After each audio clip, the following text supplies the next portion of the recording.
교회 오면은 사랑 이야기를 참 많이 하죠. 그리고 사랑 타령도 많이 하고 교회 공동체만큼 사랑에 대해서 많이 이야기하는 공동체가 없죠. 그럼 과연 우리가 사랑 이야기를 참 많이 하는데 그게 뭘까? 여러분 이런 고민 해봤어요? 너무나 익숙해진 단어, 사랑. 너무나 많이 들어왔던 단어, 사랑.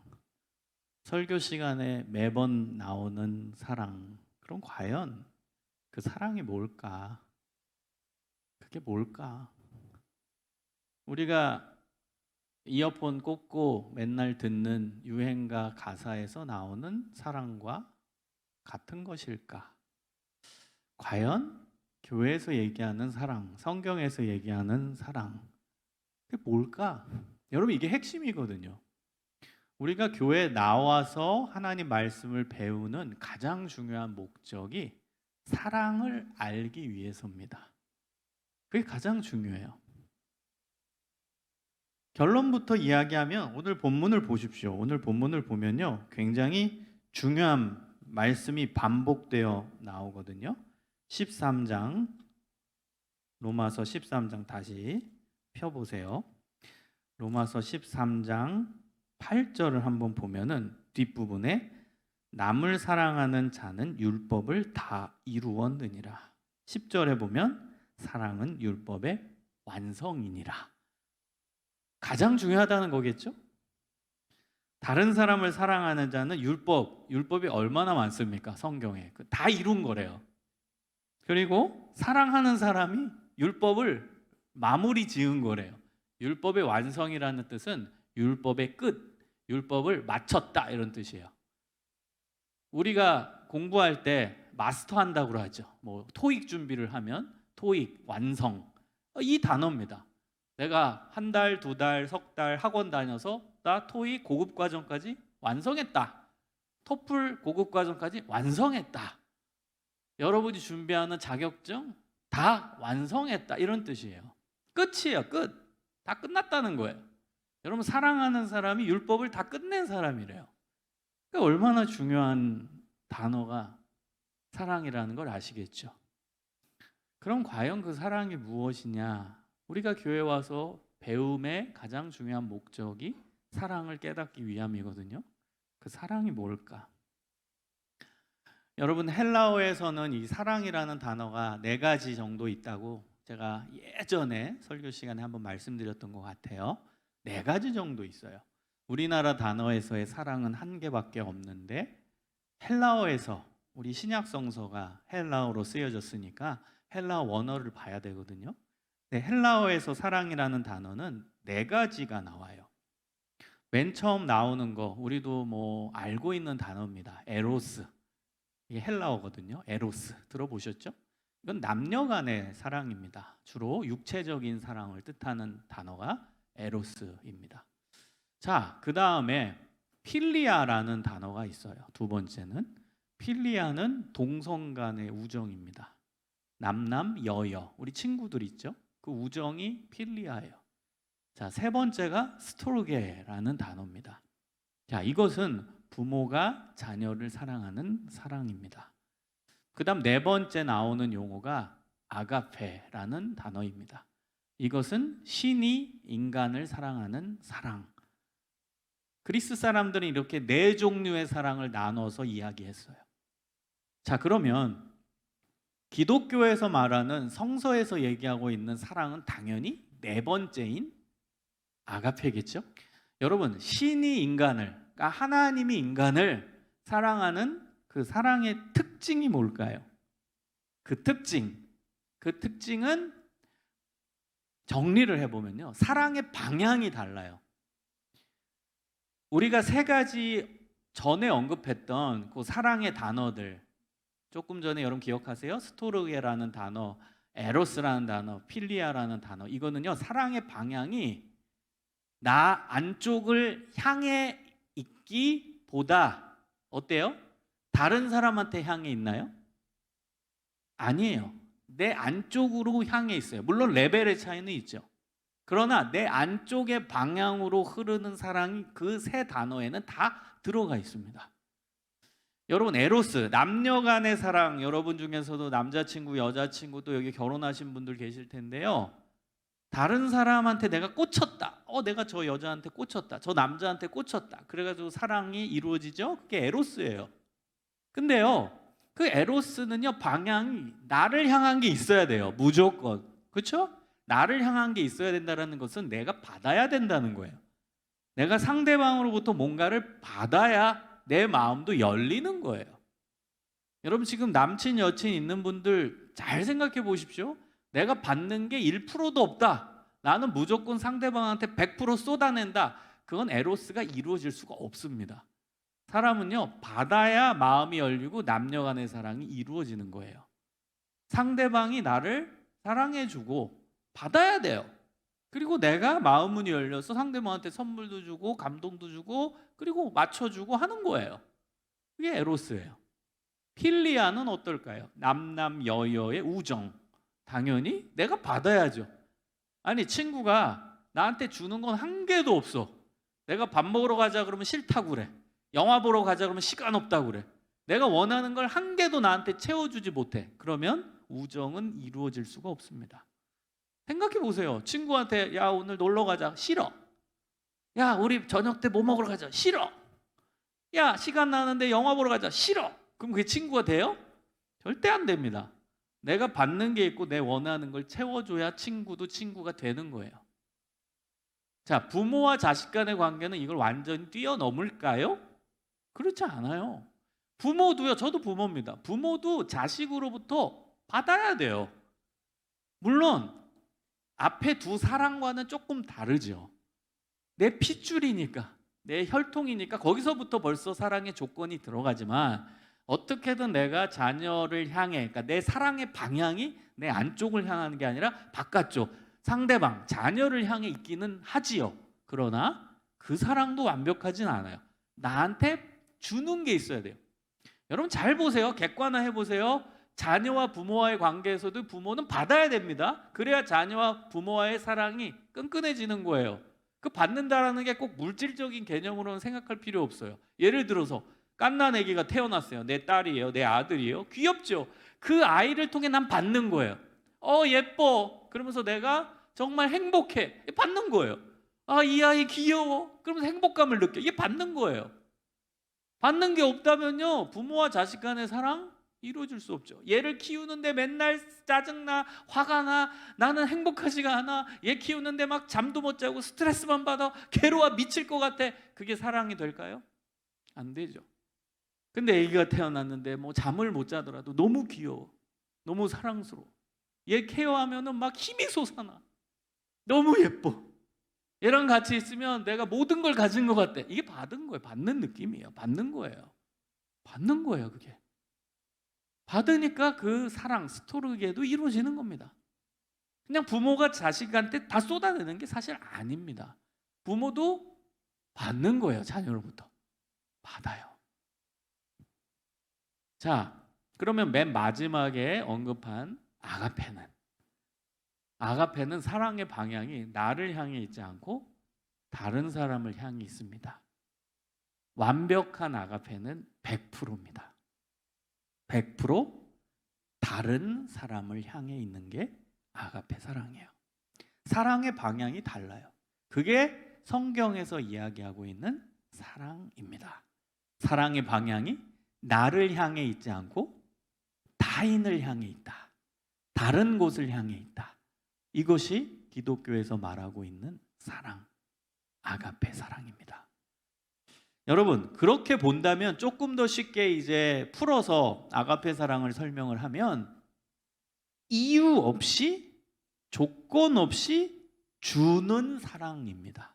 여러분, 이 아가페 사랑의 클라이막스를 예수님이 이 땅에 오셔서 우리를 위해 십자가에서 죽으신 사랑으로 봅니다.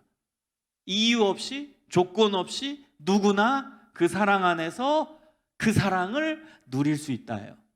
여러분, 예수님의 십자가 안에서는요, 어느 사람도 차별받지 않습니다. 예수님의 십자가 사랑 안에서는요, 어느 누구든 다 환영을 받습니다. 여러분, 예수 안에는요, 누구나 차별 없이 사랑을 받아요. 예수님의 사랑. 여러분, 그것을 우리가 믿는 사람들입니다. 그게 아가페예요. 아가페. 아가페는 조건 없이 이유 없이 그냥 주는 사랑이에요. 그냥 베푸는 사랑이에요. 그러면 여러분, 아가페 사랑을 우리가 가진다 했을 때는요, 조건 없이 하나님의 사랑을 받는 거예요. 이유 없이 하나님의 사랑을 받는 겁니다. 여러분, 하나님이 여러분을 왜 사랑할까요? 답은요, 이유 없어요. 조건이 없어요. 그냥입니다. 그냥 사랑하는 거예요. 그것이 하나님이 인간을 사랑하는 아가페 사랑입니다. 그래서 여러분, 제발 잘못된 신앙 형성하지 마십시오. 잘못된 신앙 형성이라는 건 뭐냐면, 내가 이제 이만큼 했으니까 하나님이 나를 사랑하시겠지, 내가 이렇게 헌신했으니까 하나님이 나를 사랑해 주시겠지, 내가 이만큼 헌금했으니까 하나님이 나의 삶에 사랑을 베풀어서 내 경제적인 상황이 훨씬 더 나아지겠지. 여러분, 이렇게 하나님께 뭔가를 잘하면 내가 하나님으로부터 더 많은 사랑을 받을 거다. 어찌 보면은 내 열심히 한 의를 통해 하나님의 사랑이 내 안에 임한다. 이런 잘못된 생각을 버리십시오. 여러분, 하나님의 사랑은요, 인간의 사랑이 아니에요. 그건 방금 전에 제가 설명한 건 인간의 사랑이에요. 저 사람이 나한테 잘해주고, 저 사람이 나한테 친절하게 해주고, 저 사람이 나를 위해서 명절 때마다 선물 사주고, 저 사람이 나한테 생일 선물 꼬박꼬박 주고, 그러면 나도 기억하고, 어우, 쟤는 정말 착한 애네, 내가 쟤한테 잘해줘야지. 여러분, 인간의 사랑이에요. 하나님의 사랑을 인간의 사랑으로 격화시키지 마십시오. 하나님의 사랑을 인간의 사랑으로 폄하하지 마세요. 여러분, 우리 하나님의 사랑을 너무 얕게 생각하는 거예요. 여러분, 그렇게 생각하신다면 내가 뭔가를 잘해야 하나님 나를 사랑하신다? 그거는요, 인간적인 생각, 우리 생각으로 하나님 사랑을 재단하는 겁니다. 격하하는 거예요. 떨어뜨리는 거예요. 하나님은요, 이유 없이 사랑해요. 조건 없이 사랑하시는 분이에요. 여러분, 우리 하나님의 사랑이 얼마나 크냐면, 로마서 5장 8절에 의하면 우리가 죄인 되었을 때에, 그때 하나님께서 예수님을 보내서 십자가에서 죽게 하심으로 하나님이 우리 인간을 얼마나 사랑하시는지 그 증거를 보여주셨다. 이렇게 나와요. 쉬운 번역으로 번역하면 그런 내용입니다. 여러분, 우리가 죄인 되었을 때라는 뜻은 지금 죄를 지어서 나는 죄인 된 상태예요. 하나님이 제일 미워하시는 건 구약에 보면 죄입니다. 구약만이에요? 신약도 마찬가지죠. 하나님이 제일 미워하시는 건 죄입니다.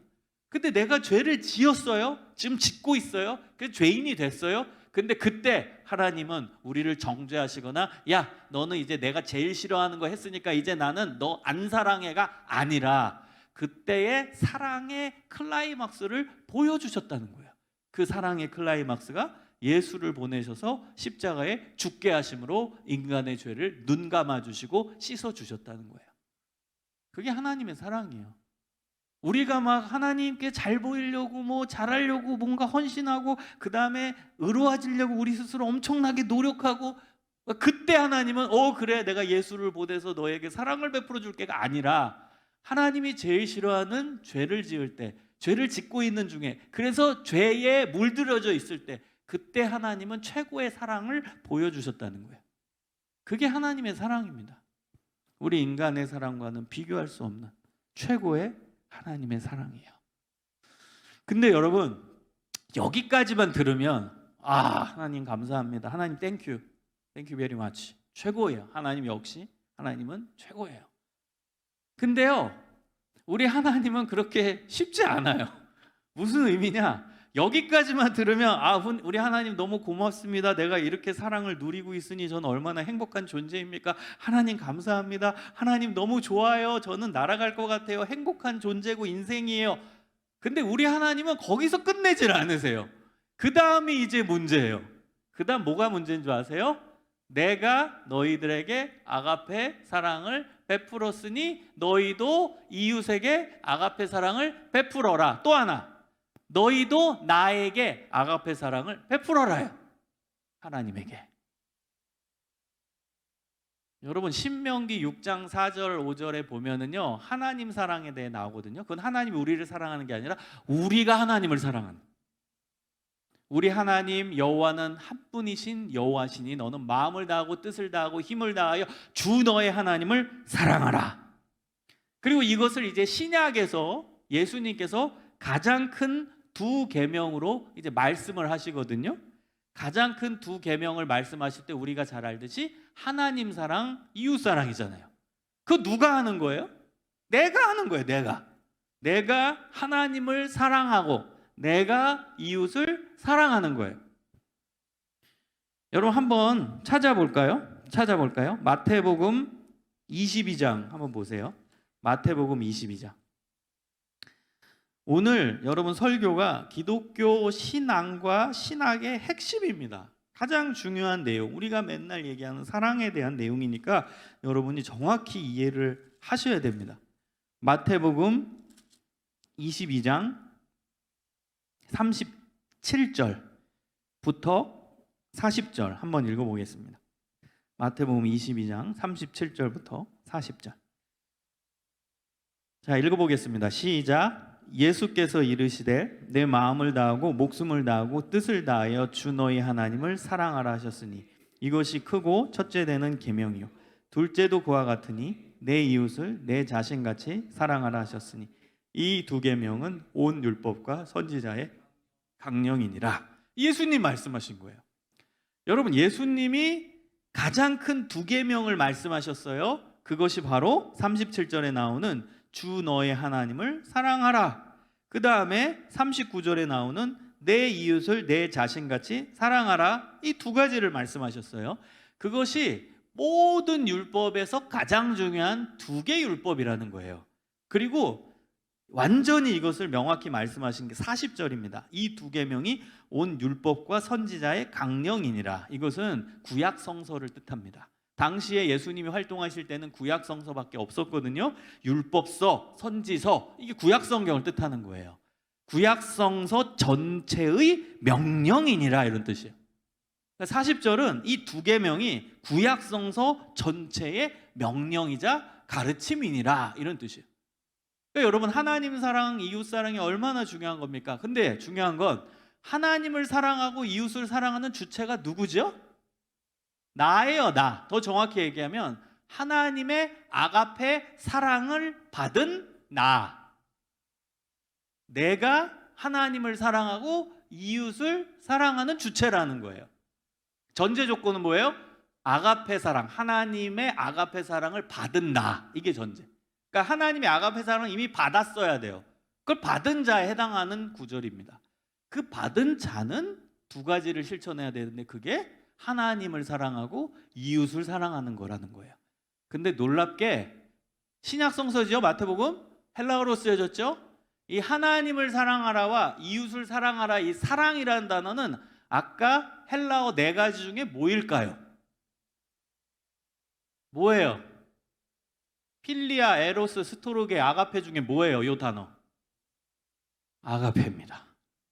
여러분, 이게 충격을 받으셔야 된다는 거예요. 이게 충격을 받아야 되는. 아까 제가 아가페가 뭐라고 했어요? 하나님이 인간을 사랑하는 사랑이라고 했잖아요.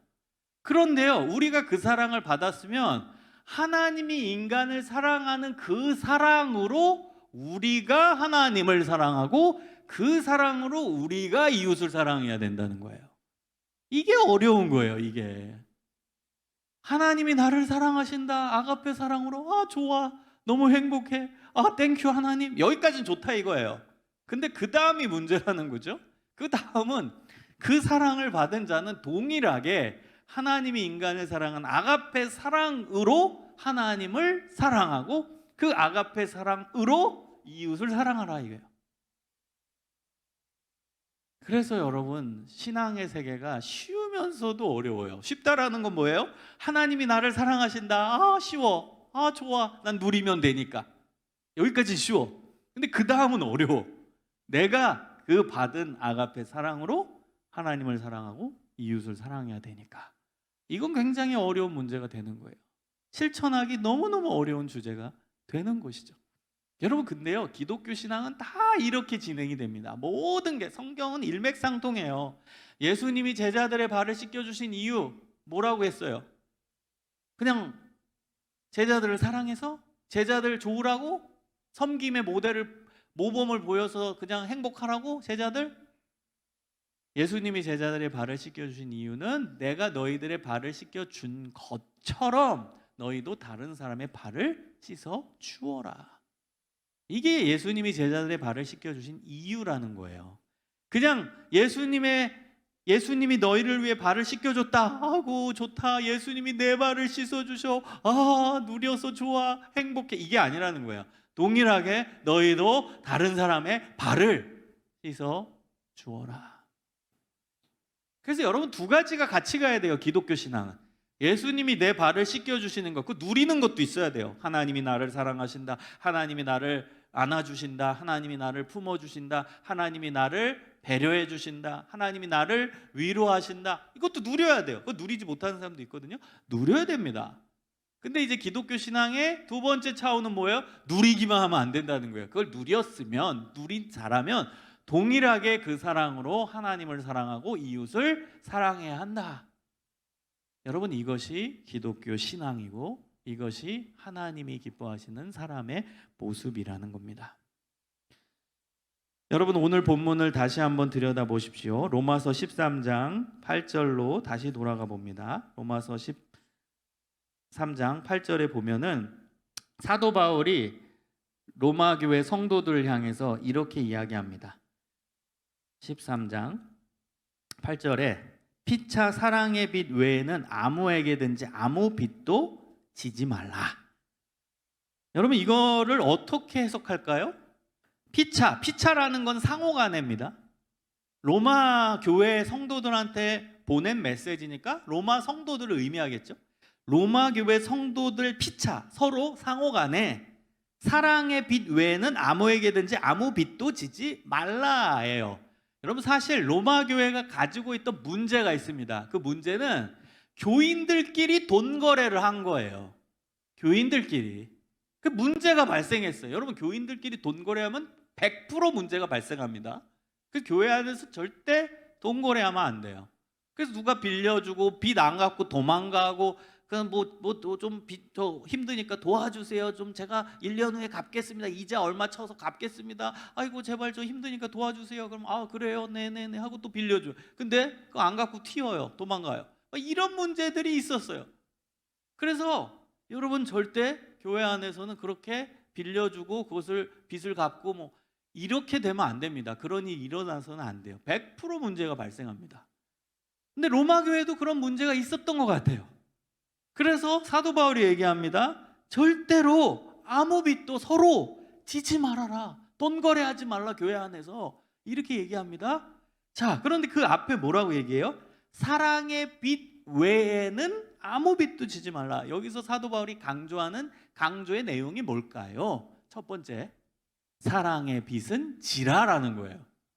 자, 사랑의 빚 외에는 아무 돈에 대한 빚은 지지 말라. 요 말의 의미는 사랑의 빚은 져도 된다라는 거잖아요. 그러니까 그 앞에 사랑의 빚 외에는 요걸 강조한 거예요. 사랑의 빚은 져야 한다. 사랑의 빚은 져도 된다. 그것만. 이걸 강조하는 강조법입니다. 사랑의 빚은 지라라는 거예요. 그리고 그 외의 빚은 지지 마라. 근데 이 두 구절이 분리된 게 아니라 연결된 거예요. 왠 줄 아세요? 사랑의 빚을 서로 지고 그거는 서로 사랑하라는 뜻이겠죠? 내가 사랑을 주고 그건 그 사람 사랑의 빚을 진 거죠. 그 사람도 나한테 사랑을 주고 그럼 나도 그 사람한테 사랑의 빚을 진 거죠. 이건 하라는 거예요. 그러니까 서로 사랑하라는 거죠. 그런데 그 다음에 왜 돈 거래에서의 빚은 지지 말라고 얘기하냐면 이것도 사랑과 연결되는 거예요. 너희가 힘든 교인이 있어서 돈을 빌려달라고 했을 때는 빌려주고 채무와 그 다음에 이제 채권의 관계가 아니라 그냥 주라라는 거예요. 그냥 주라.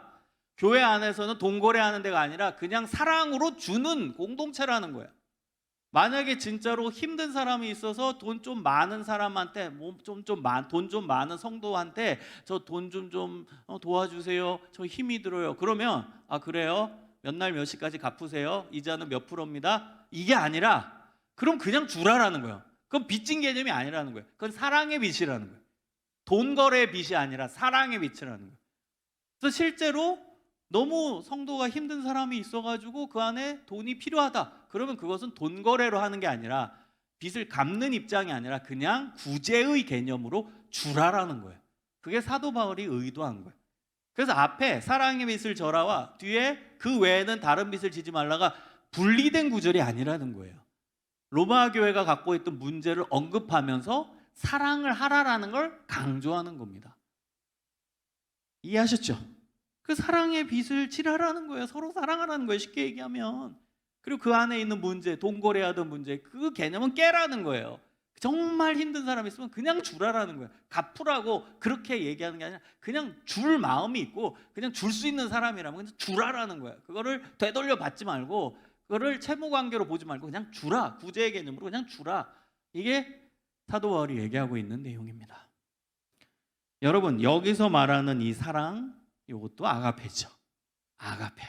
그러니까 성도들끼리는요 서로 아가페 사랑으로 사랑하라는 거예요. 너도 아가페 사랑으로 나를 사랑하고 나도 너를 아가페 사랑으로 사랑하고, 너가 힘들면 내가 아가페 사랑으로. 아까 아가페 사랑이 뭐라고 했어요? 사랑의 방향이 다른 사람을 향해 있는 거죠. 그리고 아무 이유 없이 아무 조건 없이 그냥 주는 거예요. 힘들어? 그냥 주는 거예요. 나 힘들어? 그냥 주는 거예요. 이게 아가페 사랑이라. 그냥 주라는 거예요. 주라는 거예요. 그냥. 이것이 하나님이 공동체 가운데 말씀하신 아가페 사랑이라는 거예요. 여러분, 그 다음 보십시오. 9절에 보면은 간음하지 말라, 살인하지 말라, 도둑질하지 말라, 탐내지 말라 한 것과 그 외에 다른 계명이 있을지라도 내 이웃을 내 자신과 같이 사랑하라 하신 그 말씀 가운데 다 들었느니라. 여러분, 이거 10계명이죠. 10계명의 뒷부분이에요. 10계명은 두 부분으로 나눠지죠. 첫 부분은 하나님과 인간 사이에 지켜야 되는 계명, 뒷부분은 인간과 인간 사이에 지켜야 되는 계명이거든요. 근데 9절에 나오는 10계명은 인간과 인간 사이에 지켜야 되는 계명을 언급한 겁니다. 근데 그 모든 인간과 인간 사이에 지켜야 되는 계명의 전제 조건은 내 이웃을 내 자신같이 사랑하라. 이게 전제라는 거예요. 여러분, 예를 들어서 간음하지 말라, 살인하지 말라, 도둑질하지 말라, 뭐 탐내지 말라, 이거를 율법으로만 알면 안 된다는 거예요. 그 전제는 사랑. 한마디로 10계명의 전제는 사랑. 그 사랑은 어떤 사랑? 아가페 사랑이라는 거예요. 그게 10계명의 전제입니다. 여러분, 예수님께서 이 땅에 오셔서 비판하신 사람들 있죠. 유대 율법주의자들, 사두개인, 바리새인, 서기관, 그 사람들을 예수님은 엄청 까셨어요. 비판하셨어요. 독사의 자식들이라고 막 욕을 하셨어요. 회칠한 무덤이라고 욕을 하셨어요. 왜 그러셨을까요? 율법은 다 지켰어요. 10계명 다 잘 지켰는데 가장 중요한 사랑이 빠졌기 때문이에요. 그 전제 조건은 이웃을 사랑하라는데 그걸 빠진 상태에서 그냥 율법을 한 개 한 개만 지키는 데만 에너지를 썼다는 거예요. 그래서 예수님이 그들을 욕하신 욕의 두 개의 내용이 있어요. 독사의 자식, 회칠한 무덤이에요. 여러분, 이거 잘 보세요. 독사의 자식은 뭐예요? 독사는요 겉이 화려해요. 굉장히 예뻐요. 아름다워요. 여러분, 독을 많이 갖고 있는 독사일수록 가장 아름답대요. 겉은 굉장히 화려합니다. 아프리카에 있는 굉장히 무서운 그 독사들, 뭐 부시메스터 같은 그런 독사들은요 엄청 화려해요. 엄청 예뻐요. 그런데요, 그 가장 화려한 독사가, 독은 가장 무서운 거예요. 겉은 화려해요. 겉은 아주 아름다운데 속은 사람을 죽이는 가장 무서운 맹독성의 독을 갖고 있는 거죠. 그렇게 예수님은 그 유대 율법주의자들을 비판하신 거예요. 너네들이 겉으로는 이 율법도 지키고 저 율법도 지키고 요 율법도 다 지켰는데 완벽한 것 같아 보이는데 속에는 사랑이 없구나. 사람 죽이는 독이 있구나. 그런 개념으로 욕하신 거예요. 독사의 자식. 회칠한 무덤은 뭐예요? 무덤에 페인트를 칠한 거예요. 깨끗하게 무덤에. 그럼 겉은 화려하지만 속은 사람 시체가 썩어서 냄새 나는 거예요. 그렇게 비판하신 거예요. 똑같은 의미죠. 겉은 화려해요. 율법을 하나하나 다 지켜서 완벽한 것 같아요. 그러나 그 속은 사람 시체 썩는 냄새가 진동하는 거예요. 왜? 사랑이 없으니까. 이웃을 사랑하는 마음이 전혀 없으니까. 예수님이 그래서 그들을 그런 두 가지 욕을 갖고 비판하신 거예요. 여러분, 가장 핵심이 뭐예요? 사랑하는 마음, 사랑하는, 그건 아가페 사랑이라고 했어요. 그게 있어야 돼요. 그래서 여러분 진짜로 내가 하나님의 사랑, 아가페 사랑을 실천했는가 안 했는가를 평가하는 기준이 뭔 줄 아세요? 손해 보는 게 있어야 돼요. 손해 보는 게 없으면 미안하지만 그건 아가페 사랑을 실천한 게 아닙니다. 왜? 아가페 사랑을 아까 얘기했잖아요. 이유 없이 조건 없이 주는 거라고. 손해를 안 보면요, 그건 아가페 사랑이 아닙니다. 무조건 손해를 봐요. 내 시간의 손해를 볼 수 있어요. 다른 사람과 상담을 했다고 해봐요. 힘든 사람 불러내서 이야기를 들어요. 그럼 내 시간이 손해 본 거죠. 그리고 뭐 힘든 사람 내가 밥 사줬어요. 그럼 내 돈이 나간 거죠. 내가 손해 본 거죠. 아가페 사랑은 손해 봐야 돼요. 손해 봐야 돼요. 여러분, 하나님을 사랑하라, 그것도 아가페라고 했죠. 내가 하나님을 사랑하는 것도. 그러면 예를 들어서 우리 청년들 중에 금요 철야 때 반주하는 청년도 있어요. 그럼 금요일 날 얼마나 피곤합니까? 일주일 내내 직장 생활하다 피곤한 몸을 이끌고 교회 나와서 반주 봉사하는 거예요. 내 시간, 에너지 손해보고 있는 거예요. 하나님을 향해. 그게 아가페예요. 그리고 여러분 오기 전에 찬양팀 먼저 와서 밥도 못 먹고 연습하거든요. 손해보는 거예요. 임원들 모임하면서 준비하거든, 예배. 손해보는 거예요. 이게 아가페 사랑. 하나님을 향해 손해보는 거. 이게 하나님을 향한 아가페 사랑의 실천입니다. 그래서 여러분, 이 손해보는 게 없다면 여러분 그것은 아가페 사랑이라고 말할 수 없는 겁니다. 사랑하는 여러분이 아가페 사랑을 실천하는 비결 2가지만 간략하게 말씀드리고 결론을 짓도록 하겠습니다. 여러분, 그 답이 9절에 나오죠. 내 이웃을 내 자신과 같이 사랑하라. 먼저 이웃을 아가페 사랑으로 품는 비결은 뭐예요? 내 자신같이 사랑하라. 내 자신같이. 우리는요 다 이기성이 있어요. 인간은 다 팔이 안으로 굽어요. 내가 최고야. 사람은 다 이기적입니다. 그런데요 여러분, 그 사랑, 나를 향한 사랑, 내가 괜찮은 인간이다. 여러분, 우리가 뭐 내 자신 별로다 뭐 얘기해도 까놓고 보면은 다 이기성이 있습니다. 나는 괜찮아, I'm okay, 이게 있어요 우리 자신에게. 여러분, 싸우다 보세요. 그럼 누가 잘못했다고 그래요? 상대방이 잘못했다고 그러죠. 내가 잘못했다고 먼저 나오기 쉽지 않아요. 상대방이 무서워서 뭐 억지로 할지는 모르지만 여러분, 가만 놔두면요 다 자긴 잘했고 남이 잘못했대. 이게 이기성이에요. 인간의 이기성. 인간은 다 이기적이에요. 자기 자신이 오케이고 남은 아닌 거예요. 나에 대한 사랑이 먼저야, 인간은. 그게 무의식적으로 나옵니다. 그런데요, 그것을 동일한 수준으로 남을 향해서 사랑하래요. 그게 내 자신같이 다른 사람을 사랑하라. 이웃을 아가페 사랑으로 사랑하는 비결이에요. 여러분, 정말 자기 자신을 생각하는, 그걸 생각해 보세요. 그거를 다른 사람한테 에너지를 향해 쓸 수 있다면 그 사람 아가페 사랑 실천할 수 있어요. 여러분, 우리 얼마나 솔직히 우리 자신에 대해서 뭐 그래도 노력하는 사람들 많잖아요. 뭐 예를 들어 볼까요? 운동 열심히 하고 헬스장 가서 내 몸을 아끼는 거죠. 또 뭐 맛있는 음식 먹고, 그렇죠? 그것도 내 몸을 아끼는 거야. 내가 누리는 거잖아. 맛있는 음식 먹고 어디 여행도 가고 내가 누리는 거죠. 여러분, 그 에너지를 다른 사람한테도 동일하게 쓸 수 있다면 그게 우리 일상생활 속에서 아가페 사랑을 실천하는 길이라고 생각합니다. 그 다음 중요한 건 또 뭐라고 했어요? 이 아가페 사랑으로 누굴 사랑하라? 하나님을 아가페 사랑으로 사랑하라.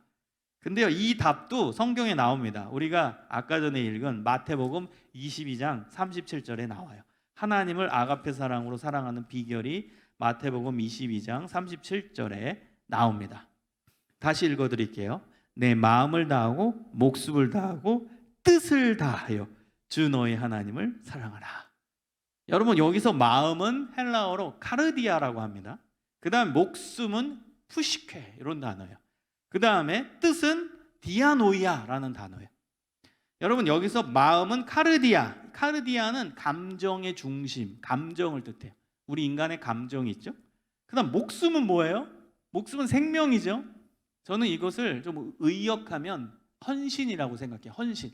내 목숨을 다한다? 내 모든 걸 바친다라는 거죠. 헌신이에요. 세 번째 뜻, 디아노이아는 생각이야. 생각. 자, 보세요. 그럼 하나님을 어떻게 사랑해야 돼요? 내 감정을 다해서 사랑하고, 그 다음에 내 모든 걸 바쳐서 헌신. 헌신을 다해 내 모든 걸 바쳐서 하나님을 사랑하고, 그 다음 내 생각이 하나님을 사랑하고, 이게 하나님을 아가페 사랑으로 사랑하는 비결입니다. 어렵죠? 여러분, 하나님을 이렇게 사랑하세요? 이게 아가페로 하나님을 사랑하는 비결이에요. 여러분, 감정이 하나님을 사랑해야 돼요. 이 구체적인 삶에서의 실천은 뭘까요? 여러분 삶에서 다양한 감정들이 들어오죠? 슬픈 감정, 외로운 감정, 고독한 감정, 열받는 감정, 기쁜 감정, 짜증나는 감정, 여러 가지 있는데 하나님이 기뻐하시는 감정 있죠? 그거 유지하고 사는 거예요. 그거 하나님 보시는 거예요. 네 감정이 하나님을 기쁘시게 하고 있나? 내 감정 조절 잘해야 돼요. 하나님 기뻐하시는 감정, 하나님이 원하시는 감정, 그 감정을 통해 하나님을 사랑해야 돼요. 감정 유지를 잘해야 돼요. 그 다음에 내 삶 가장 중요한 시간, 내 삶에서 가장 중요한 것, 내 삶에서 가장 중요한 물질, 내 삶에서 가장 중요한 뭔가, 그걸 하나님을 위해 쓸 수 있어야 된다는 거예요. 그게 두 번째 나오는 목숨을 다하고의 실천이라고 생각합니다. 자, 세 번째는 뜻은 뭐라고 했어요? 생각. 여러분, 이 생각도 문제죠? 하나님을 슬퍼하게 하는 생각도 너무 많죠. 하나님을 정말 눈물 흘리게 하는 생각, 우리 생각 속에 너무 많죠. 그래서 그 생각도 하나님 기쁘시게 하는 생각, 내 생각도 죄를 짓지 말아야지, 이 생각이 하나님을 기쁘시게 해야 된다는 거예요. 그게 생각으로 하나님을 아가페 사랑하는 거예요. 마음을 다하고 목숨을 다하고 뜻을 다하여 주 너의 하나님을 아가페 사랑으로 사랑하라. 사랑하는 여러분, 이렇게 살아가는 사람은 바로 율법을 다 지킨, 로마서 13장 10절에 나온 율법의 완성이 되는 겁니다. 율법의 완성. 끝! 마스터 한다는 거예요. 토익 마스터, 토플 마스터, 자격증 마스터, 끝까지 다 한 것처럼 율법을 다 지킨 사람이 된다는 겁니다. 여러분, 오늘 가장 중요한 기독교의 교리이자 신앙의 내용을 설교했습니다. 오늘 말씀을 잘 숙지하시고 성찰하시면서 하나님을 사랑하고 이웃을 사랑하며 아가페 사랑을 온전히 실천하는 저와 여러분이 되시기를 주님의 이름으로 축원합니다.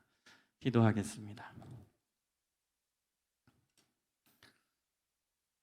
오늘 말씀을 기억하면서 하나님 아가페 사랑으로 살아가겠습니다. 내 사랑의 방향이 나만을 향해 있지 않길 원합니다. 내 사랑의 방향이 하나님을 향해, 이웃을 향해 있게 하여 주시고 하나님을 아가페 사랑으로 사랑하길 원합니다. 내 감정, 내 헌신, 내 생각 온전히 하나님께 초점을 맞추길 원하고 이웃을 사랑하되 나를 사랑하는 에너지를 타인에게 쓸 수 있는 아가페 사랑을 실천할 수 있게 하여 주옵소서. 우리 다 같이 간절히 기도하겠습니다. 하나님 아버지, 감사합니다. 주님 기뻐하시는 삶을 살아갈 수 있도록 도와주시옵소서. 하나님 기뻐하시는 삶을 살아가기를 원합니다. 하나님, 우리의 부족함을 아시오니 주님 용서하여 주시옵소서. 십자가의 그 사랑으로 함께 하시고 십자가의 그 은혜로 함께 하여 주시기를 원합니다. 주님, 우리와 동행하여 주심을 믿습니다. 주님, 우리와 함께 하심을 믿습니다. 하나님의 아가페 사랑을 받은 나, 아가페 사랑을 실천하길 원합니다. 하나님을 아가페 사랑으로 사랑하고 이웃을 아가페 사랑으로 사랑할 수 있는 우리의 삶의 모습, 우리의 신앙의 모습이 되게 하여 주시옵소서. 하나님, 우리는 하나님의 사랑을 받은 자입니다. 하나님의 사랑을 받은 자답게 살아갈 수 있도록 인도해 주시기를 소망합니다. 주님, 우리와 동행하여 주시옵소서. 주님, 우리와 함께하여 주시옵소서. 주님, 우리에게 역사하여 주시옵소서. 하나님의 아가페 사랑이 우리 안에 있습니다.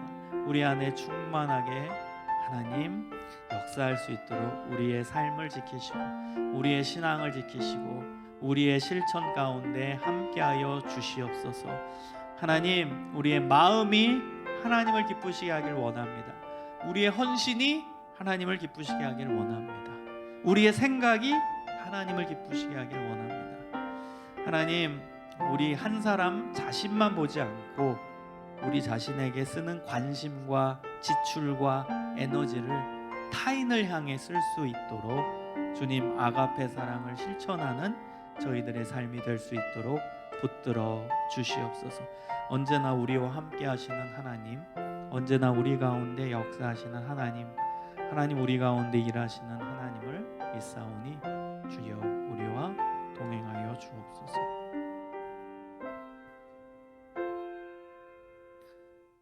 사랑의 하나님 감사합니다. 하나님의 아가페 사랑이 우리 안에 있습니다. 그 사랑을 받은 자답게 하나님을 온전히 사랑하게 하여 주시옵소서. 우리의 감정, 우리의 생각, 우리의 모든 헌신이 주님을 기쁘시게 하게 하시며 하나님을 온전히 사랑하는 데 쓰여지게 하여 주옵소서. 우리에 대한 관심, 우리 자신을 위한 지출, 우리 자신을 향한 모든 것, 여러분 이것을 타인을 향해 쓸 수 있도록 이웃을 향한 아가페 사랑이 우리 안에서 일어나게 하여 주시옵소서. 우리는 우리 자신을 위해 돈도 쓰고 우리 자신을 위해서 시간도 쓰고 우리 자신을 위해서 많은 노력들을 합니다. 그러나 하나님은 그 사랑을 고스란히 이웃에게 베풀기를 원하십니다. 그 아가페 사랑을 우리의 삶 속에서 실천할 수 있도록 인도하여 주시옵소서. 예수 그리스도의 이름으로 기도합니다. 아멘.